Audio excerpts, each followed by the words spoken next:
outstanding, a world-class vision, a world-class this.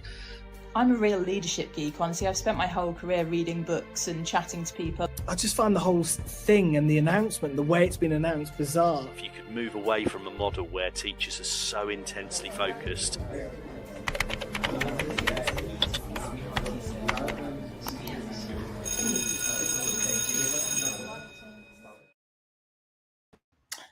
Hi everybody, good morning. Welcome back to Teachers Talk Radio. Got a one-off special interview coming up for you with Alun Francis, which we'll dig into in just a second. Before we do that, I just want to give a quick shout out for our sponsors at Teachers Talk Radio, John Catt Educational, who are leading providers of professional development books and resources around the world. If you want to dig into some CPD over summer, then you can head to the John Catt Bookshop, johncattbookshop.com, and you can use the code JCTTR2425 for 20% off any order you make at the John Catt Bookshop. Alun, good morning. How are you today? I'm fine, thanks. How are you, Tom? All right. I'd imagine you're quite busy because it feels like you've got a lot of different roles. Talk us through your roles and your journey to this point, if you can. So my day job is I'm Chief Executive of Blackpool and Fylde College. I've been here 2 years. I've been a college leader for 15 years. I was at Oldham College prior to coming here. Blackpool and Fylde College is a very big further education college. It serves obviously Blackpool and along the Fylde coast, but has some real specialisms around some important industries in Lancashire, as well as obviously meeting the local needs as a general FE college would do. So my day job is to run the college, and then for the last 3.5 years I've been a member of the Social Mobility Commission, and for the last 2 and a bit years I've been chair of the commission. I can tell you the story as to how I got involved if you want to know, yeah, I mean, I'm interested to know because obviously you replaced Catherine Burblesing in that role, as you say, a couple of years ago. So do you want to talk me through sort of your role within that group, what it actually does with regards to education, and how, what made you decide you wanted to be the chair of this group? Okay. So I don't think I ever decided I wanted to be chair. It kind of happened really, but I'll come to that in a second. So the Social Mobility Commission is set up in law to provide the government with advice and evidence around social mobility in the country. Traditionally, that's focused strongly on early years and education. My view is that it needs to broaden out to address some wider issues about the economy. And we've written quite a lot about that, and I've spoken about that on a number of occasions.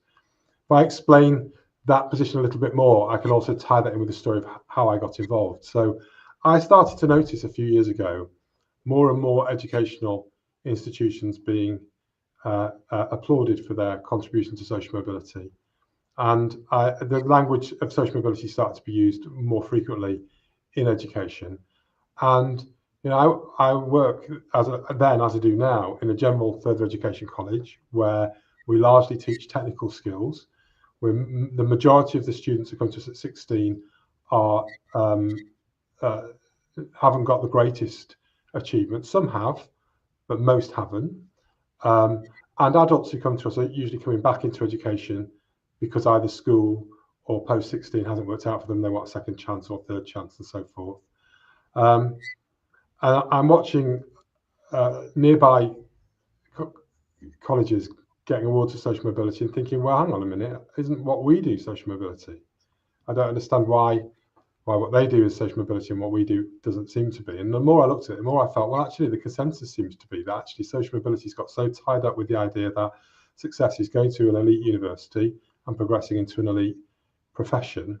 And of course, from that point of view, much of what we do and a big chunk of the education sector does, therefore, doesn't fit with that model. I have a view about that. I kind of think, well, that's all very well and good, but to some degree, while it might look like it's improving equality, in other ways, it's actually making it worse, because actually that model is very much about providing London with the talent it needs to grow, but not helping much of the rest of the country. And so I wrote an article about that in policy exchange at the time. They were kindly prepared to publish a view which was a bit more critical. And when the commission were looking for new commissioners, I decided to apply on the grounds that you either sit on the sidelines and throw stones, or you have to get up and try and do something about it. You go through a normal interview, just like any other job. And I went through the interview, and as I do with all my interviews, I said, this is the way I would do it if I was asked to do it. And if you don't pick me, if you do, then do. They picked me and asked me to be deputy. Catherine was the chair. We worked together very well for a period. Catherine then just felt it really wasn't for her. That's how I ended up becoming the chair. So it wasn't something I applied for. It was more a happenstance. And then in the last 2.5 years, I think what we tried to do is give real shape to a different view of social mobility, which is more about saying, okay, there are these very elite pathways, the kind of Dick Whittington story, but social mobility has to mean something to a lot wider variety of people than that. It's got to mean something about people trying to improve their lives in different circumstances. And then if we tie that in with what we see about patterns of inequality, education outcomes, professional jobs, incomes, all the rest of it, we've tied it to the wider issue about what used to be called left behind communities and places, the need for the country to address those issues better, and to see the interconnection between economic, educational, social, cultural issues in those places, which is a lot more complicated than I think previous social mobility policy has acknowledged. So we've done a lot of work on that over the past few weeks and months. Very happy to talk about any of it. And hopefully we are shifting the debate in a direction which means social mobility means something to a lot more people. What was it like working with Catherine? I mean, I've interviewed her several times on here. She's I mean, in terms of an interviewee, you can't really get much better than Catherine, because she'll always give you an answer on anything. So what was it actually like working with her closely on it? I didn't know Catherine before we started working. I can honestly tell you that she's absolutely excellent to work with.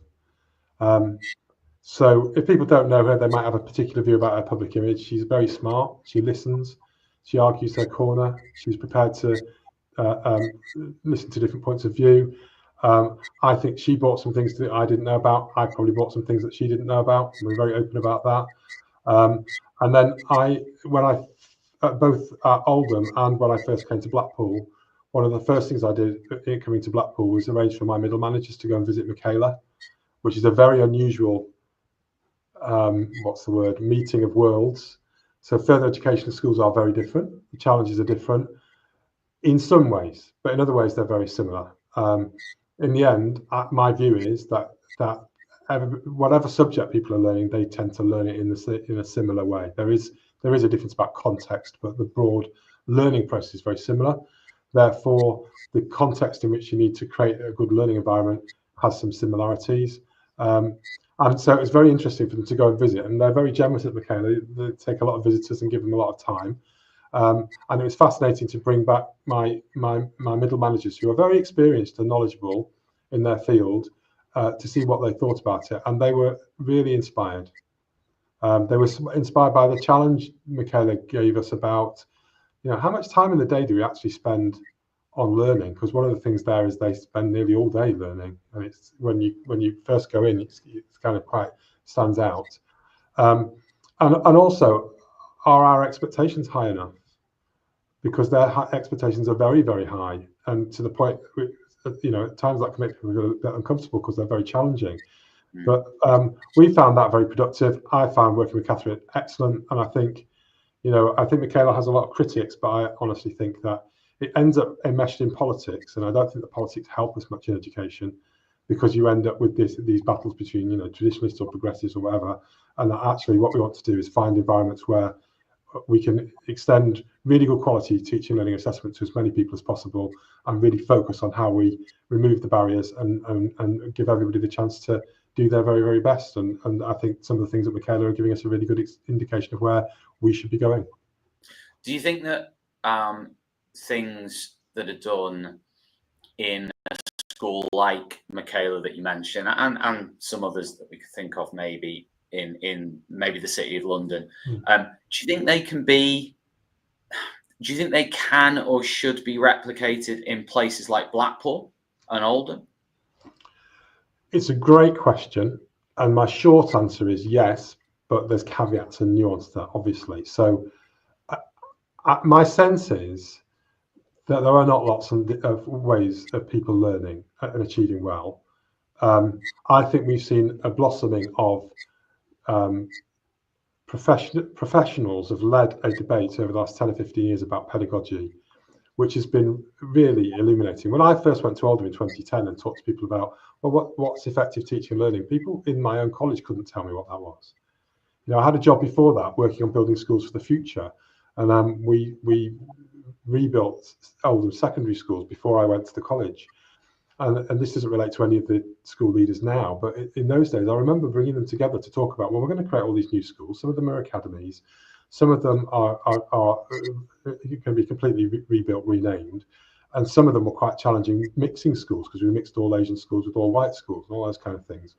But when we sat them down and said, but what's the educational vision? People really struggled, really struggled. I don't think most school leaders now would struggle. I think the knowledge of pedagogy, the knowledge of what works, the knowledge of the kind of key elements you need to do well are much better. And that's because actually brains tend to work in a similar way. We have to build knowledge in systematic ways. We have to think about doing that in ways that we can shift from working memory to long-term memory and all of those kind of things that Daniel Willingham and other people write about. And I think we've seen the benefits of that, and we're starting to see some evaluations coming through. I know Dylan Williams has got a piece of work with some collaborators out about the impact of knowledge-based learning on cognitive development, which has just been published. So I think, there's a core to learning, which is not that different, but the context is very different.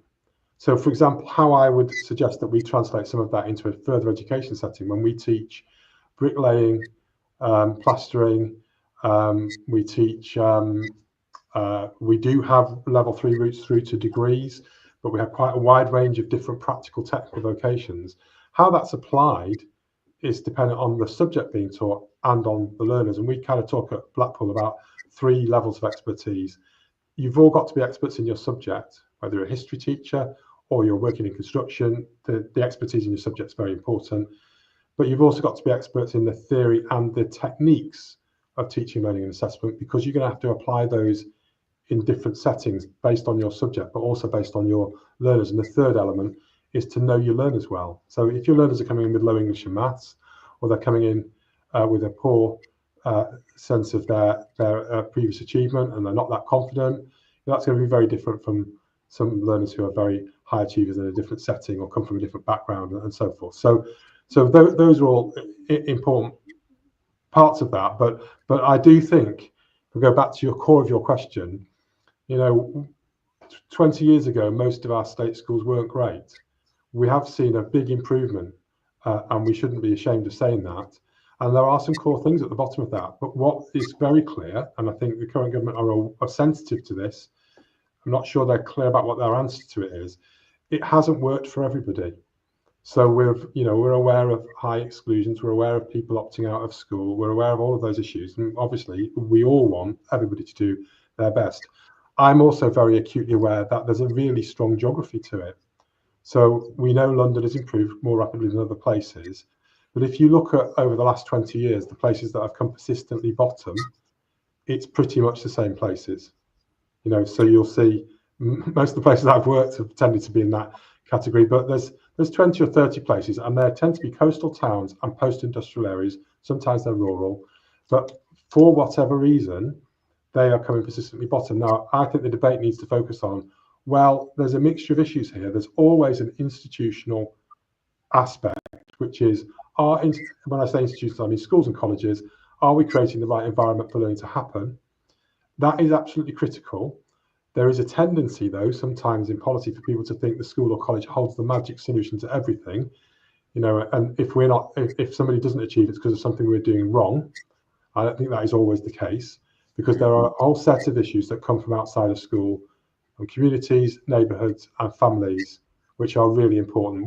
Where I think the lesson of success is when those things come together in a strong partnership. So if you look at schools like Michaela, the parents love it. The parents are very engaged. The parents believe in those similar values, and then therefore you've got schools. Alan, that's where I wanted to come in here, because we've heard a lot over the years of white working class boys and white disadvantaged communities type thing. And I wanted to ask you, why is London more successful, bearing in mind that it's obviously one of the most diverse places in the country, and certain communities have a very different view maybe on education and the value of education in other communities and so on. But I wanted to ask you, why in your view then is London achieving better than everywhere else? Okay, so London isn't just achieving better in terms of educational outcomes. In terms of social mobility outcomes, it's achieving better across the board. So access to professional occupations, progression to elite universities, all of those aspects of that social mobility story are very much more likely to happen in London than elsewhere. So I'm not sure, Tom, that I'm going to give you a different answer to the ones that are out there, but I'll tell you what I think based on my reading of the evidence. So part of this is institutional. There is a part of it. If institutions are not organised in ways that maximise learning, which means really strong behaviour, a well-designed curriculum, with teachers that are well supported, enthusiastic, positive, and know their craft well, then they're not going to get good outcomes. So there's part of it is the kind of development of a much stronger understanding of what good teaching, learning, and assessment and good institutions look like. And there's been a variety of things that have contributed to that. Some people say it's academies. I think they've played their part, but they've played their part in the sense that they unlock the opportunity for people to offer a kind of school leadership that would get to the heart of what worked well. And I'm not sure that used to be possible under the old system because it was too bureaucratic and too complicated. So what the academy did was academies opened up that kind of opportunity for leaders to do that. But you don't have to be an academy to teach well, and I think you've seen a lot of other people join that debate over time, and you and many others have been part of helping that to spread. So that is definitely a key part of it. And what London also has is quite a large number of those kind of institutions. If you were to list the high value added schools, you'd point many of them are in London, not all of them, but many. So that's a key part of it. Now, attached to that, there are other things. London is a place that young graduate teachers also want to go to teach. So there's a second aspect which is important. If you go to other parts of the country, recruiting teachers is really very difficult, and you will tend to find they cycle around the local schools because there isn't that sense of a vibrant labour market of people moving in and out. So, and in that sense, I'm sure that things like Teach First and those kind of programs also played their part. But then the evidence suggests that there is also something about the communities in London which is different. And so let's take the evidence relating to ethnicity and performance. So one of the reasons I find the debate about poverty and education a bit irritating is it's not really very helpful. It's not a very enlightening debate just to say it's poverty, because the fact is that not all poor children do badly. Some poor children do very well. So who are we actually talking about? And this is one of the reasons I find the definitions of disadvantage very frustrating, because they are all over the place. Free school meals measures one thing. Working class means different things to different people. Poverty, well, are we talking relative poverty? Are we talking absolute poverty? The way poverty is measured is again erratic. Big families who are not on universal credit, who actually have quite a high income, if we look at equivalised family income, are probably poor, and no one takes any notice of them at all. So I just find a lot of that very ill-defined and thoughtless. But what part of the other reason is, it just isn't true that all poor children do badly. So let's focus on, well, where do they do well? Well, the obvious ones to choose are Indian and Chinese, because we know they come out really well educationally, and there's evidence that's translating into improved pathways into professional careers. That doesn't quite always follow directly. The same is happening to women. Their performance is better, the females better than males, but it's not quite translating yet in the workplace, but that is probably coming. What then does the research tell us about the background of those Indian and Chinese families? Well, this is, I think Becky Francis, who's now doing the curriculum assessment review, did some work on this 15 years ago, and she's not the only one. but the same patterns emerge. There's cultural, family, community support. Aspirations are extremely high. Attitudes to work are very, very committed. Perhaps driven might be the way, the kind of tiger parent kind of thing. The sense that it's not just an individual family thing, the wider community believe in it. So it's your uncles, your aunties, the other people that you know. And you could see a similar pattern in Indian families and Chinese families. So, there's a sense of what the wider ambitions are. That doesn't mean that every child does well, but it must be a factor in explaining, the prominence given to schoolwork, why that's so important. And that's even in families. With Chinese students, it's families on free school meals perform the best. So if you take Chinese children not on free school meals compared to those on free school meals, it's a free school meals Chinese kids do the best. It doesn't surprise me, though, Alan, to be honest. Well, you take the kind of package of issues, they actually mirror what we're saying in those schools. It's behaviour, it's commitment, it's hard work. And here's one thing I took out of that, and I think this is out of Becky Francis's own research on it, which is that they don't talk about talent, they talk about effort. It's not because they believe they're clever. It's not because they believe their kids are inherently smarter. Who knows? Quite honestly, who always knows that? But they do believe in effort, and of course, it's that stellar effort that then helps you to drive achievement and so on.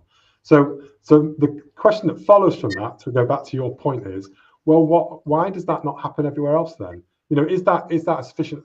First of all, is that a sufficient explanation for London? Well, in many respects, we've got to give it some credit, yes, because what we have in London often is immigrant families with very high ambitions for their children, who will often take jobs below their own level of expertise because they have to retrain and all the rest of it. And so you might find people with very high level skills who are driving taxis. Sure. Another aspect of the kind of disadvantage thing is, we don't the children will be theoretically disadvantaged in that sense. And if they are, if you compare them to somebody with a very wealthy family, perhaps. But what they've got is parents that understand the value of education, understand they need to work alongside the school, and are very committed to it. They also put a protective ring around their children. So you might argue that sometimes it's overprotective, and there possibly is, there will be other views about this, which is why, in the end, all this is about values. It's not about science. But they will be careful who their children mix with. They will want their children to be friends with other high achieving children. They will want them to do activities outside of school, which are very much about personal development, responsibility, and so on. They may be quite religious, and that often reinforces that aspect and so forth. So you can see that package. You can see why, therefore, these two worlds come together in London in a way they perhaps haven't elsewhere. And then, if you want me to extend the answer to the areas of real deprivation, my concern as a college leader and as chair of the Social Mobility Commission is we talk about disadvantage, but we don't talk about the truly disadvantaged enough. So I take that term from a guy called, I just forgot his name now. He's an American sociologist from the 1980s. And he wrote a book called The Truly Disadvantaged. He was one of the first to be writing about deindustrialization in American cities in the 1980s. His name will come to me at some point during the interview. William Julius Wilson. William Julius Wilson, is it? That's the one. Yeah. So he's an interesting character because he would be regarded as a kind of Democrat leaning to the left, but his argument would be, you can't explain this all by structure. Structure matters, but you've got to take into account culture. And of course, that makes him controversial to some people because there's a bit of a war about, is it culture, is it structure? Well, actually, quite frankly, it's both. What he talked about was what we used to call inner city areas, inner city ghettos, and there was a race element in America, which is here, but not in the same way. But what he talked about was, as work declined, what was the impact on those communities? And he talked about the impact on men and on women, on formation of families. It's not just about money, but it's about, men not staying around. It's about women carrying the responsibility in that family, but then not being able to rely on male partners. It's, he talked about those issues in those communities. It's not saying it's not to do with poverty, but that's tied up with a set of other issues, which mean that you can't just solve it by saying, well, we'll give you more money, because you've got to think about that tied in with other things. I think every teacher knows this, because you know who's in your class, you know the issues that are there. We are very sympathetic as a profession. I don't think we always understand everything, but we want every child and every young person to do well, and therefore people are always puzzling through what it is that needs to change. And you can see the circumstances for the people are very, very different. So now, why has that happened in those areas? Well, I think it's happened over a long period of time. I don't think the interventions that we've had to address that have been very effective. So pupil premium doesn't touch the truly disadvantaged enough, but it's part of a procession of initiatives. I can remember education action zones and excellency cities and all of those kind of things. And what we need to do is focus our attention now on, well, what is it then in those places that we need to turn around? They also don't have enough of those kind of schools that we talked about. And it's the two together. And how are we going to bring those together in a way that people accept and will work with? Because that's the other thing, you've got to have a consensus about it. And that consensus is there in London. If you talk to Catherine about how she built that with parents when she set the school up, it's a fascinating story. But the consensus is also important. Otherwise, you're just all working against each other. Listen, I want to get into this interview you did, Alan, because there's some right humdingers in there for us to pick apart. So let me read you a quote here. When I hear schools talking about how much they have to do the washing and buying people food, I think, shut up. Everybody's always done that. Be discreet about it when you need to do it. Stop making out that your life is so difficult, because what they're saying is the results here are not that good, because look at the people that come here. It's not an excuse. Tell me about it, because it's been a headline grabbing quotes. Yeah.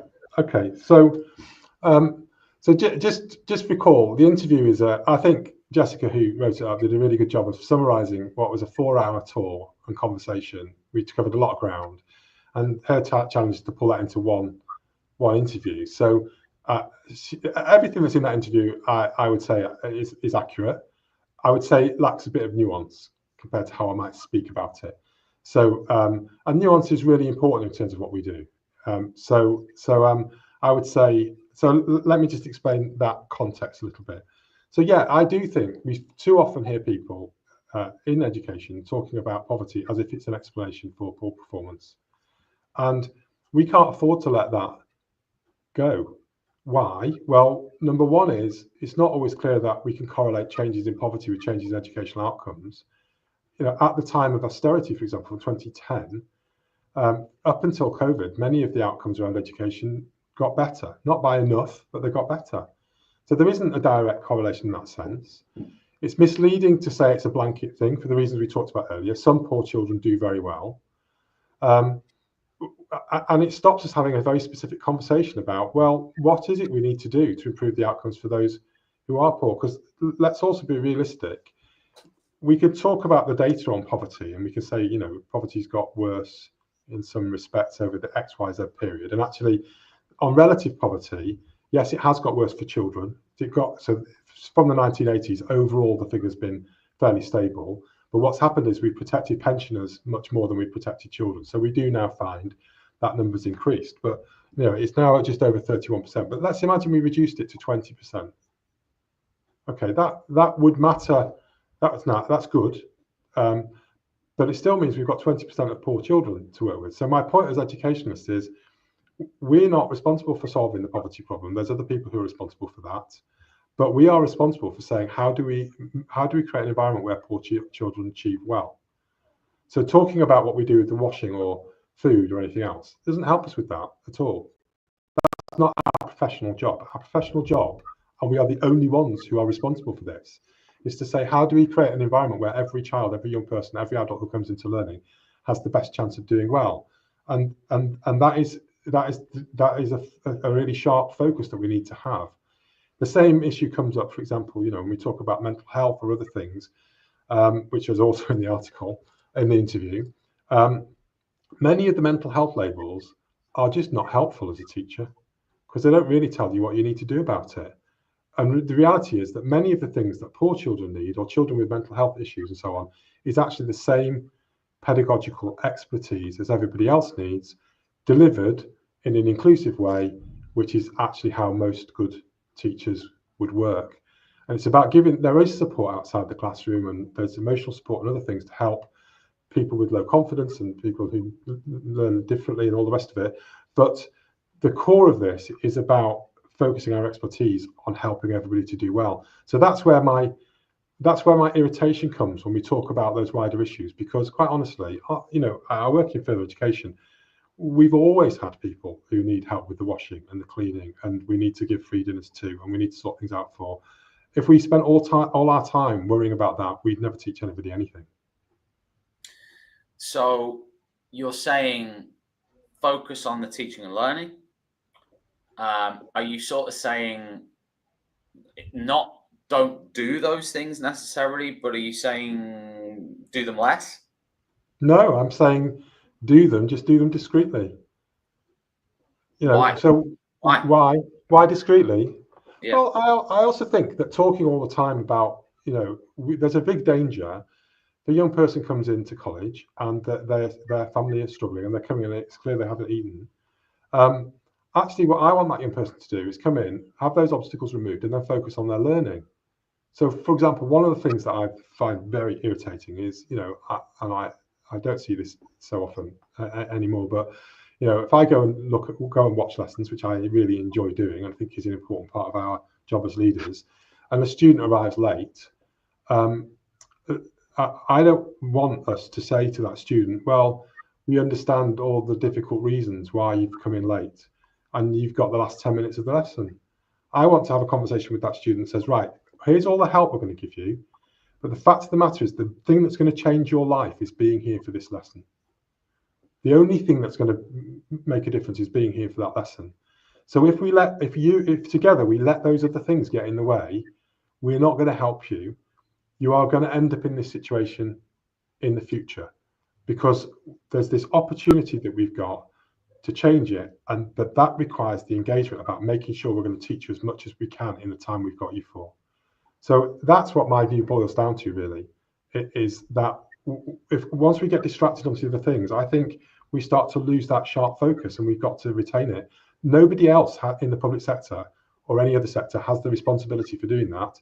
So if we start drifting, if we have mission drift into other areas, then who is going to take control of that? That's our job. You also said half the education system is turning into a therapy centre. Our job is not therapy. People come to college to learn, and that's the best therapy we can give them. So, what do you mean by a therapy centre? Okay. So I think I probably said it feels like half the education sector is doing that rather than it is. That's a different statement, really. Okay. But so what I'm talking about here is things like, I have written a follow-up on this, by the way, which I think is going to come out soon. But so things like trauma-informed practice. So it's become increasingly common, and I can understand why people find there's an attraction in that. As teachers and leaders puzzle through some of the challenges about how do you engage people, how do you inspire people to learn, how do you get better performance out of people who are finding it difficult, we're going to look at a lot of different things. But the danger is that we look at fads and unevidenced practice, and we have a problem in this country that a lot of our policy, I mean a lot of our policy, not just in education but in other fields, has got very little evidence behind it. We spend a lot of money on things that we just don't have the evidence for. And I can point to many things in education of a similar kind. So, so in the article I got coming out about this, I recall the story of school design in Knowsley, which I don't know if you know this story, but well, I've taught there, Alan. Okay, so I don't know if a year, yeah. Okay, so I don't know if you when were you teaching there, Tom? That would have been about 2-3 years ago for a year. Yeah. So in around about, I think it's about 2005-06, they were given, the government would then have the Building Schools for the Future programme. They were looking at transforming schools through a building programme, and Knowsley's leaders looked at school performance in Knowsley and decided that actually what they needed to do was build the most modern learning environment they could imagine. And there were a lot of people around at the time that were promoting the use of technology, redesigning classrooms, changing the role of the teacher, and that if you created these different learning spaces, it would improve the engagement of young people, and they would become kind of self-directed learners. So the school was going to be more cafe style, open access. Teachers wouldn't be teaching a lesson, they'd be guides at the side, I think was the phrase, all that kind of stuff. Well, all of this, some people thought was very plausible. It was thought to be plausible enough to build 5 schools, secondary schools, on that design, on the grounds it was going to transform educational outcomes. And guess what? It didn't. Nobody learned anything. They became chaos. I think the Guardian referred to them as zoos in one article. I mean, it would seem ridiculous now to do that, given what we know about teaching and learning. But are you saying that trauma-informed practice is unevidenced? Or, I mean, what I'm asking is, why are you particularly focused on trauma-informed practice? Okay, so I'm just using that as an example. So I'm giving the example of Knowsley because there's an example of a very expensive fad that actually damages the families that it's meant to benefit. And trauma-informed practice doesn't have an evidence base. It has small anecdotal support for it. And it does seem to help sometimes with teacher confidence. It might help open the sense that, there might be other things to consider and so on. And I can get that. But that's not really, the trauma-informed practice as a system is much more than that. It kind of implies that what sits behind behaviour is always a trauma. Well, that's just not true. One of the reasons young people behave sometimes in challenging ways is that because they're young people. Human beings as a whole quite like pushing the boundaries, and in different settings, people do that in different ways. People like to be provocative and test things out, and young people, that's part of being young. So not all bad behaviour is like that. Some bad behaviour is, quite frankly, people quite enjoy it, and they find it funny or they find it amusing. It might be to them, it's just not to others. And the reason that we need to manage it in an You haven't been reading my Twitter feed, have you, Alan? I wish I had now. You see, if I'd known you'd written about it.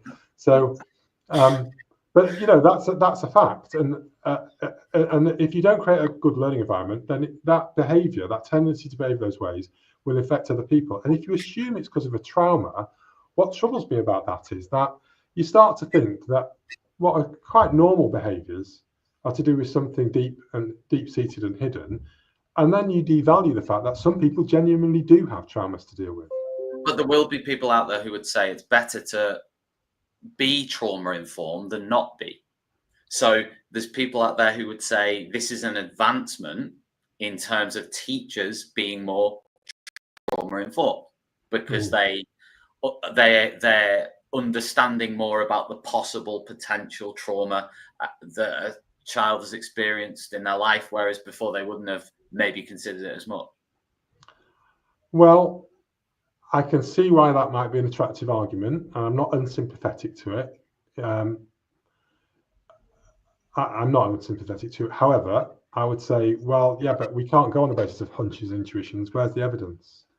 We have hunches and intuitions about lots of things, and actually are quite disappointed. And then I would cite a blog that I did read on this recently, which is by Alex Quigley, who talked about, I think it's from a few months ago, probably a couple of months ago, on dyslexia. He's talking about a child in his class with a dyslexia diagnosis, and I think you can see why a dyslexia diagnosis might be helpful for some. But he posed the question: but as a teacher, how much did it help him in practice? And actually pointed out, sometimes it could potentially have the opposite effect, because actually I might start to then drop my expectations of this child because I start to think, well, they're not going to be able to do the things I want them to do because they've got this diagnosis. And of course, the diagnosis is a very loose thing. There's so many different types of dyslexia. So if we're going to get into it, we have to get into a level of detail that I think is beyond our professional expertise, particularly given the numbers of people you've got. So I'm not saying don't be interested in it. I'm not saying don't be sensitive to it. But the notion that it's going to change the outcomes for the child, I'm not sure that's true. And that's what troubles me about a lot of the labels. So, if we look at broader mental health, some of the research coming out of Ireland and Australia, 2020, 2022, has looked at the impact of diagnostic labelling for ADHD and autism on children. And they've taken a control group, so it's a proper piece of research with a randomised control and all the rest of it. And they're saying the ones with the labels actually did worse because their expectations dropped and everybody else's probably dropped at the same time. So I just think we've got to be really cautious, because we often think we're doing the right thing. We might not be. Where's that with regards to, you described trauma-informed practice as a crackpot theory, but with regards to that, where's that, apart from obviously, you've mentioned the lack of evidence, but I'm just wondering if there's anything sort of professional or personal that made you think that. Is it just based on things you've read, or is it based on actual experience that you've seen where you said this is the result of this? Well, I can give examples of things that I've seen professionally where I think that kind of approach is not greatly helpful.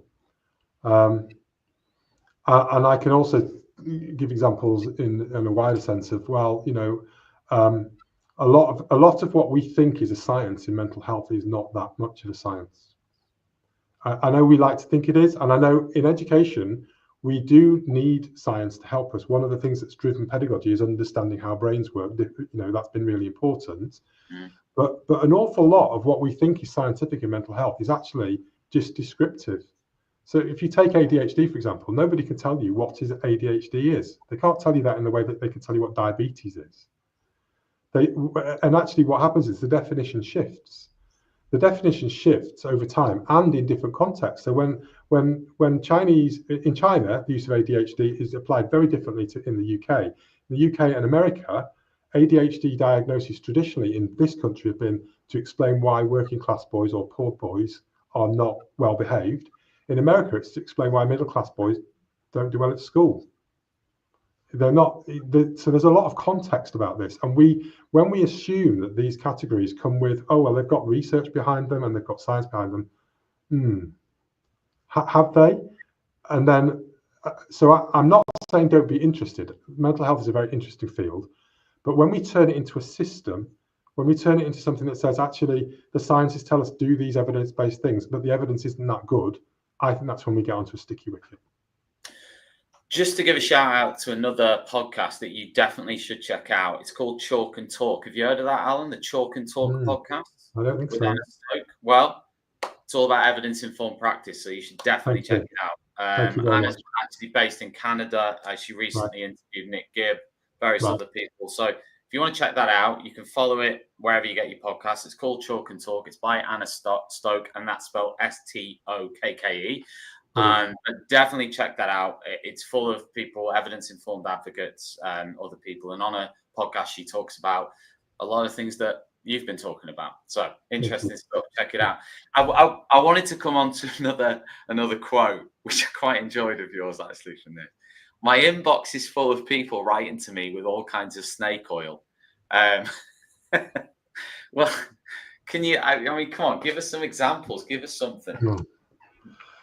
Well, I don't want to get into naming individual people or organisations. I'll give you the gist of it.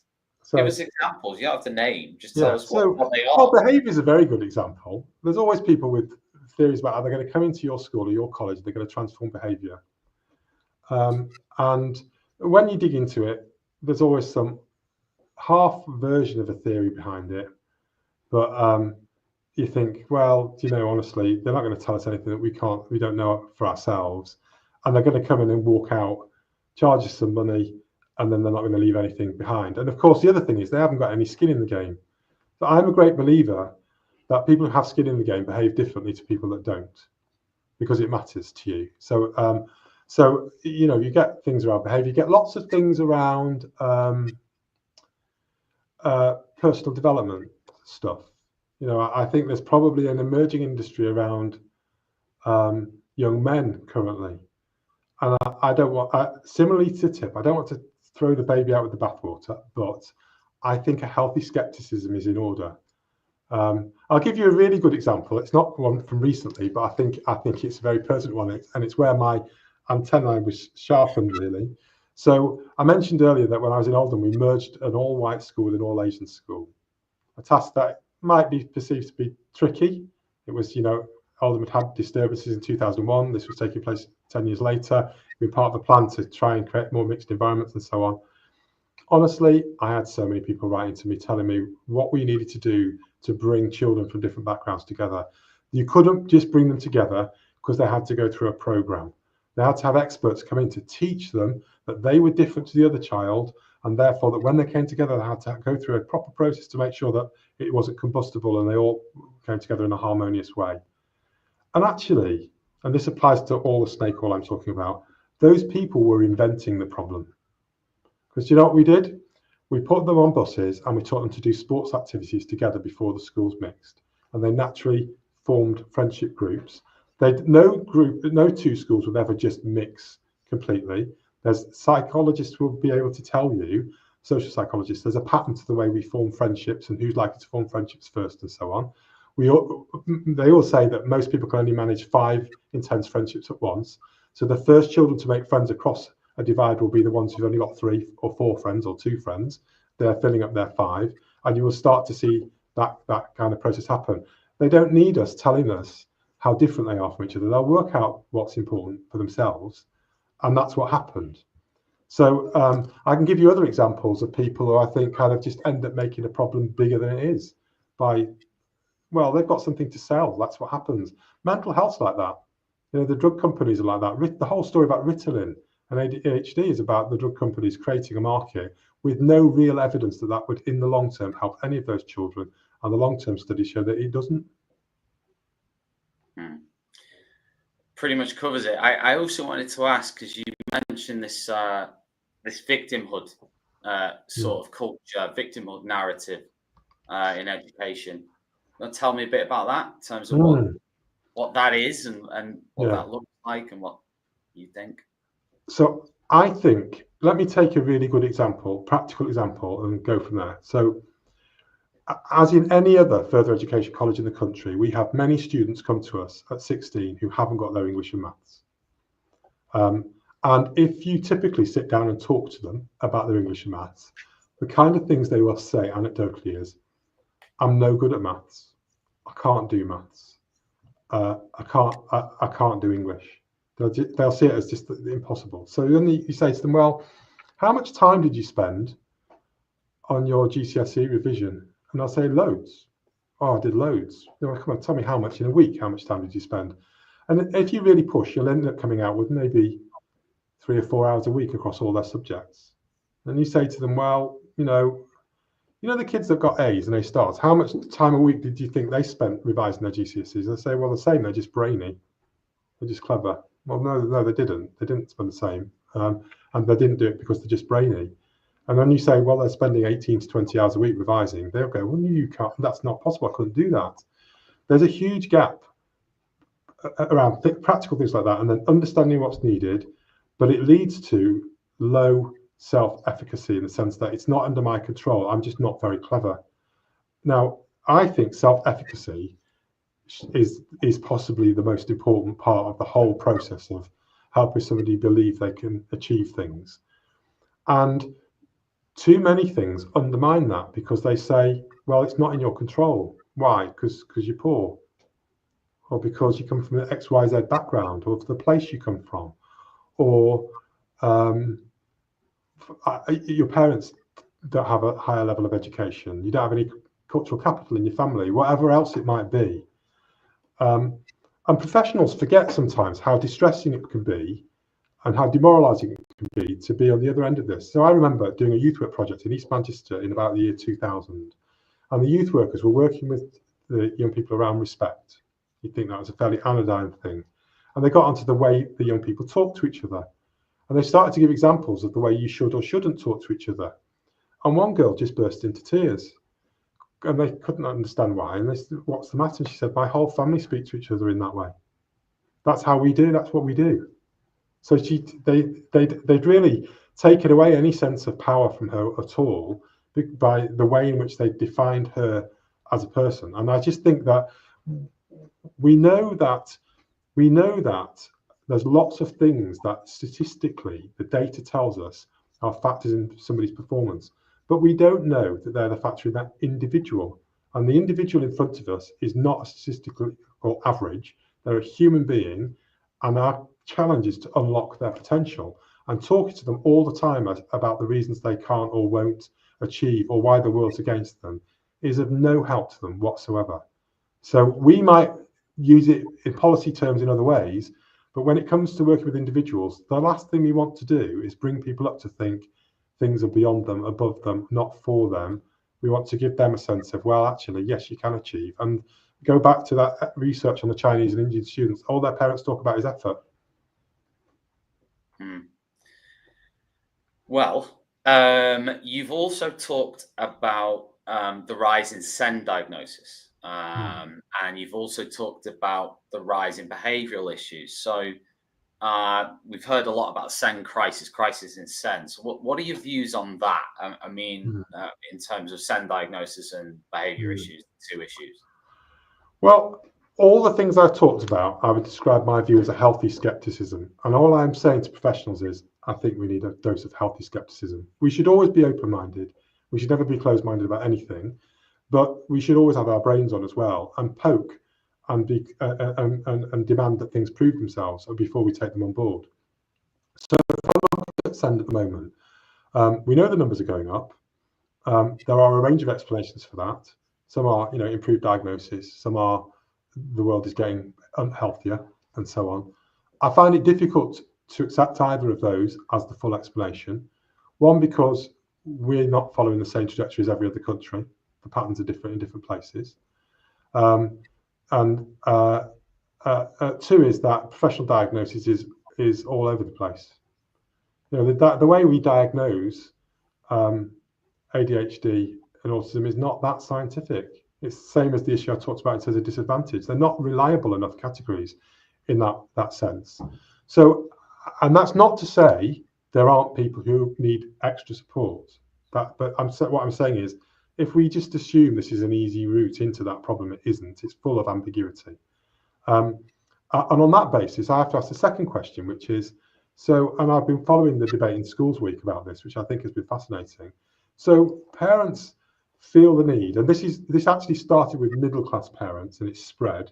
So if you remember the data that came out over COVID as to the number of private school parents who had extra time in exams compared to state schools, private schools were much higher. It's become a thing to say, look, my child is not doing as well as I'd like them to do. I think there must be some other reasons, and therefore people tend to actively explore these things. Whether they think they're entering a world of simplicity or a world of complexity, I'm not sure. It's interesting, some of the work I've read, that in America, Afro-American parents are much more skeptical of the labels than white parents might be, for example.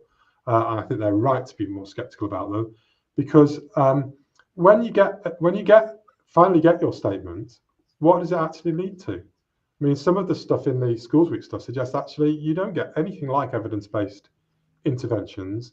Parents don't really know what they might expect. They think they're getting specialist help, and actually it's all a bit of emperor's new clothes. So I just think this is a more complex problem. And I also look at things like our own safeguarding log. Every college keeps a really robust log of the cases that are referred to us for additional support and help. And the numbers on mental health have gone through the roof. They've almost doubled in the past 2 or 3 years.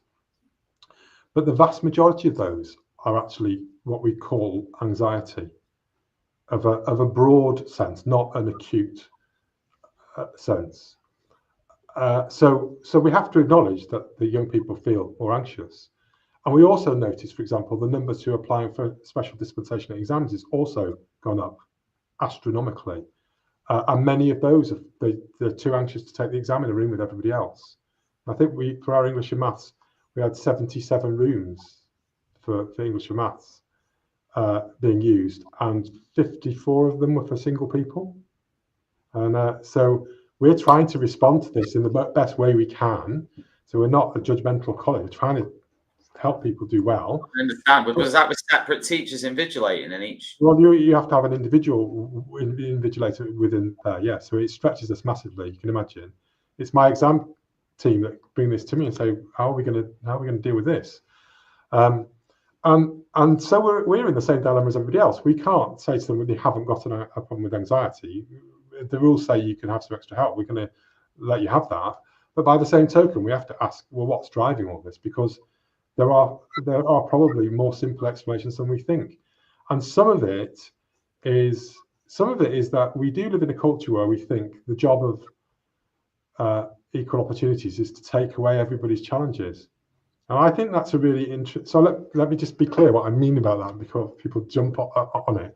So I hear, I mean, I was at an event yesterday when they were talking about what can we do more to help disadvantaged children go to university to make it easier. And I grew up in a family on welfare. I travelled from North Wales to London, literally with what was in those days £10 in the 1980s, one bag, to go and find a place to live and all the rest of it. It wasn't always pleasant by any means. However, going through those things is part of the process. That's part of what makes you the person that you are. Part of the issue about people that overcome obstacles is they overcome obstacles.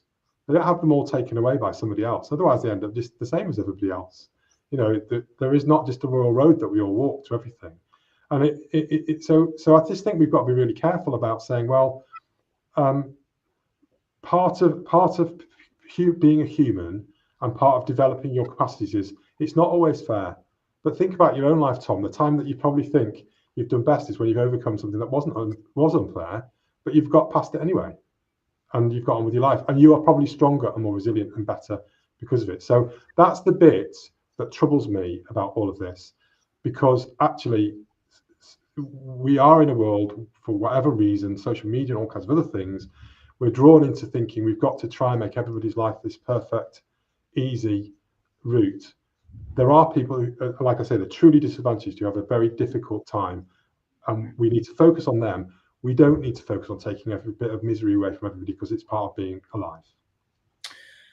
Alan, amazing to speak to you. I know you've got a very busy day ahead, so it's absolutely fantastic. Thank you very much for your time. And yeah, this will be available also as a podcast. If anybody's just sort of leaping on this at this point, then if you want to watch back, you can watch back on any stream on our socials, or we'll also publish it as a podcast. Thank you so much for your time. Yeah, you're welcome. Thank you very much for having me. Been a pleasure. Have a good day. It's great to talk. That was Alun Francis OBE, and I hope you enjoyed that interview. I certainly did. Big shout out to John Catt once again, just to finish off, for their support on all our shows. Really amazing. If you visit the John Catt bookshop and check out what they have to offer. We'll be back again with more shows this evening and tomorrow over the weekend, so check those out. Go to the website ttradio.org, have a look what there is to offer. I'll be back soon. See you later. Outstanding, a world-class vision, a world-class this. I'm a real leadership geek, honestly. I've spent my whole career reading books and chatting to people. I just find the whole thing and the announcement, the way it's been announced, bizarre. If you could move away from a model where teachers are so intensely focused